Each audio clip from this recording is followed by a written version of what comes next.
दोस्तों स्वागत है आपका आज की बेहद बड़ी और महत्वपूर्ण खबरों में। दोस्तों आपको बता दें आज की बड़ी खबरों में जी हां सरकार का बड़ा फैसला कोरोना वायरस को लेकर। इसके अलावा आपको बता दें मोदी जी ने आज संपूर्ण भारत के लिए लॉकडाउन को लेकर कई अहम फैसले लिए हैं। इसके अलावा आपको बता दें लॉकडाउन में मोदी सरकार ने गरीबों के लिए बहुत बड़ा फैसला लिया है। जी हां इसके अलावा आपको बता दें जल्द ही भारत कोरोना वैक्सीन बना लेगा।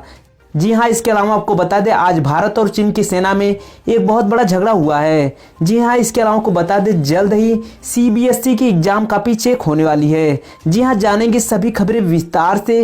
तो दोस्तों आज हम आपको इस वीडियो में इन्हीं सभी महत्वपूर्ण खबरों के बारे में बताने वाले हैं, तो वीडियो को ध्यान से आखिर तक देखते रहिए ताकि आपसे कोई भी जानकारी मिस ना हो। तो दोस्तों आगे बढ़ने से पहले एक लाइक कर दीजिए। चलिए जान लेते हैं चीनी बीमारी की आज की ताजा अपडेट के बारे में।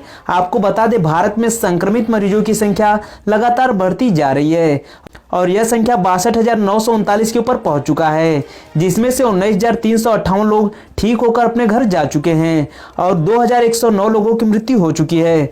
इसी के साथ बढ़ते इस वक्त की अगली बड़ी खबर की ओर। यूपी को उद्योग हब बनाने में जुटे सीएम योगी, 90 लाख नए रोजगार पैदा करने का लक्ष्य। जी हां योगी आदित्यनाथ की सरकार उत्तर प्रदेश को सूक्ष्म लघु एवं मध्यम उद्योगों का हब बनाने में जुटी हुई है। सीएम योगी की एमएसएमई और ओडीओपी सेक्टर की 90 लाख छोटी और बड़ी यूनिट पर भी नजर है। योगी सरकार ने हर यूनिट में नए रोजगार सृजन कर 90 लाख नए रोजगार पैदा करने का लक्ष्य रखा है। उत्तर प्रदेश में सूक्ष्म लघु एवं मध्यम उद्योगों का काफी संपन्न इतिहास रहा है। जिले के खास उत्पाद इसका सबूत हैं। अब इन्हीं उद्योगों और एक जिला एक उत्पाद के जरिए सरकार का करीब 90 लाख अतिरिक्त रोजगार पैदा करने की योजना है। हम कोरोना के साथ सीखेंगे जीना, सीएम केजरीवाल। जी हां दिल्ली की कोरोना वायरस से स्थिति गंभीर बनी हुई है। ऐसे में मुख्यमंत्री अरविंद केजरीवाल ने रविवार को प्रेस कॉन्फ्रेंस कर कहा कि हमें कोरोना के साथ जीना सीखना है। उन्होंने बताया कि कुल मिलाकर दिल्ली में कोरोना के आंकड़े बढ़ रहे हैं, हालांकि लोग ठीक हो रहे हैं और घर भी वापस जा रहे हैं। उन्होंने बताया कि लगभग 75% मामलों में लक्षण कम दिख रहा है। ऐसे मरीजों का इलाज हमारी टीम अब सीधे उनके घर पर जाकर कर रही है। अगर उनके घर पर सुविधा है तो उन्हें वहीं क्वारंटाइन किया जा रहा है। हमने विश्लेषण किया कि जिन 82% लोगों ने अपनी जान गंवाई है वे 50 वर्ष की आयु से ऊपर थे। कोरोना से बुजुर्गों की मौत ज्यादा हो रही है। लॉकडाउन के बीच लंदन में फंसे 329 भारतीय नागरिकों को लेकर एयर इंडिया का विमान मुंबई पहुंचा। जी हां वंदे भारत मिशन के द्वारा लंदन में फंसे 329 भारतीय नागरिकों को लेकर एयर इंडिया का एक विमान रविवार सुबह छत्रपति शिवाजी महाराज अंतर्राष्ट्रीय हवाई अड्डा पर उतरा। अधिकारियों ने इस बात की जानकारी दी। अधिकारियों ने कहा कोरोना वायरस महामारी की रोकथाम के मद्देनजर लागू लॉकडाउन में फंसे 329 भारतीयों को लेकर flight AI 130 Chhatrapati Shivaji Maharaj international airport पर उतरी। लॉकडाउन के बीच गरीबों को एक बड़ा तोहफा देने जा रही है सरकार। जी हां लॉकडाउन के बीच सरकार गरीबों को एक बड़ा तोहफा देने जा रही है। दरअसल केंद्र सरकार 1 जून से 20 राज्य और केंद्र शासित प्रदेशों में एक राष्ट्र एक राशन कार्ड यानी one nation one ration card योजना को अमल में लाने की तैयारी में है। यह जानकारी खाद्य मंत्री रामविलास पासवान ने दी है। बता दें कि एक देश एक राशन कार्ड मोदी सरकार की एक महत्वाकांक्षी योजना है, जिसके तहत पूरे देश में पीडीएस धारकों को देश के किसी भी कोने से राशन वितरण की दुकानों से उनके हिस्से का राशन मिल सकेगा। ये योजना इस समय काफी महत्वपूर्ण साबित हो रही है। जी हां सुप्रीम कोर्ट ने भी केंद्र सरकार से कहा था कि वो एक राष्ट्र एक राशन कार्ड योजना अपनाने की संभावना पर विचार करे, ताकि देश में लागू लॉकडाउन के दौरान पलायन करने वाले मजदूर और आर्थिक तौर पर कमजोर वर्ग के लोगों को उचित दाम पर अनाज मिल सके। कोरोना की स्वदेशी वैक्सीन की तैयारी, दूसरे देशों से नहीं लेनी पड़ेगी मदद। जी हां दुनिया भर के देश कोरोना की वैक्सीन ढूंढने में जुटे हुए हैं। फिलहाल किसी को भी अभी इसमें पूरी तरह से कामयाबी नहीं मिली है।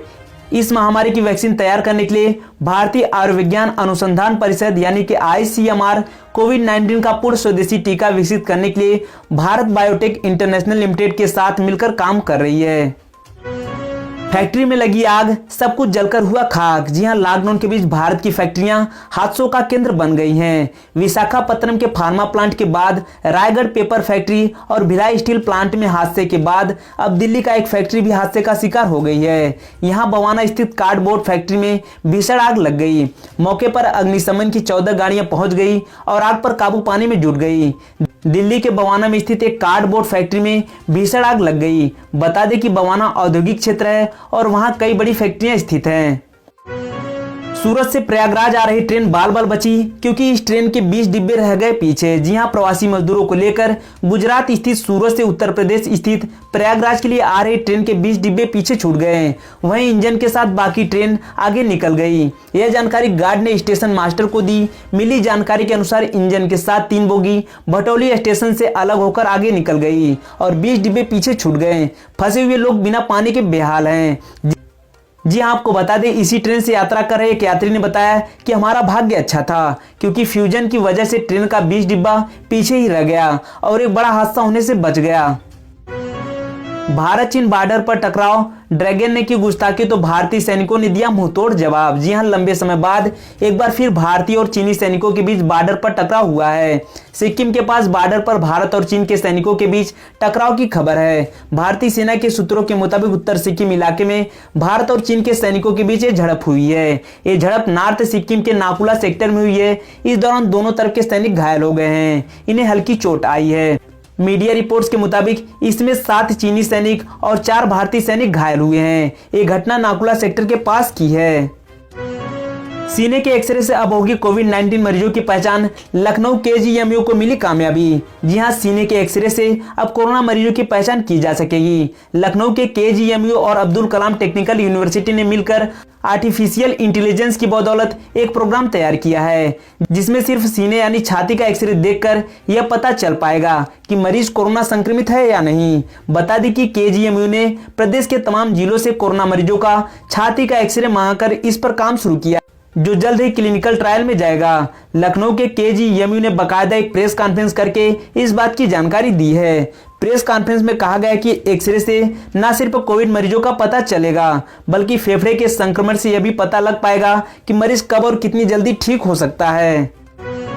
दिल्ली में कोरोना वायरस से 24 घंटे में 5 लोगों की जान गई। संक्रमितों की संख्या 7000 के करीब। जी हां, दिल्ली में कोरोना वायरस से 5 और मरीजों की मौत हुई है और 381 नए मामले सामने आए हैं। सरकार ने रविवार को बताया कि नए मामले के आने के बाद संक्रमितों की संख्या बढ़कर 6923 हो गई है। सरकार के स्वास्थ्य बुलेटिन में बताया गया है कि 8 मई की आधी रात से 9 मई की मध्य रात्रि के बीच कोरोना वायरस से 5 लोगों की मौत हुई है। इसी के साथ मरने वालों की संख्या बढ़कर 73 हो गई है।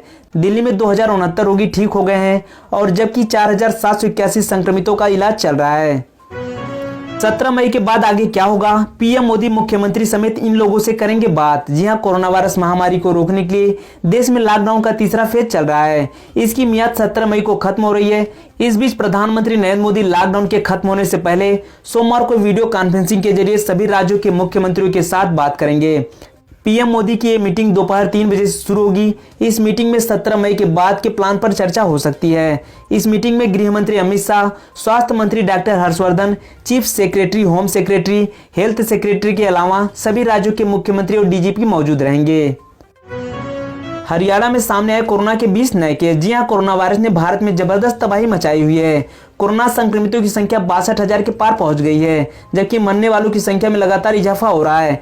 2100 से ज्यादा लोग कोरोना की चपेट में आकर अपनी जान गंवा बैठे हैं। वहीं अच्छी खबर यह है कि 19,360 मरीज ठीक हो चुके हैं। वहीं मिशन वंदे भारत के तहत लॉकडाउन के बीच विदेशों में फंसे भारतीयों के वापस लौटने का सिलसिला जारी है। पिछले 24 घंटे में 800 से ज्यादा भारतीयों की वतन वापसी हुई है। इंदौर को मिली राहत, 161 मरीज कोरोना को मात देकर लौटे घर। जी हां, मध्य प्रदेश के इंदौर में कोरोना के मरीज सबसे ज्यादा मिले हैं। वहीं संक्रमण से जूझ रहे शहर के लिए शनिवार को कुछ राहत भरी खबर सामने आई है। शहर के अलग अलग अस्पतालों से 161 मरीज स्वस्थ होकर अपने अपने घर लौट गए। खास बात तो यह थी कि स्वस्थ होकर घर जाने वाले लोगों में एक 81 साल के बुजुर्ग भी शामिल थे।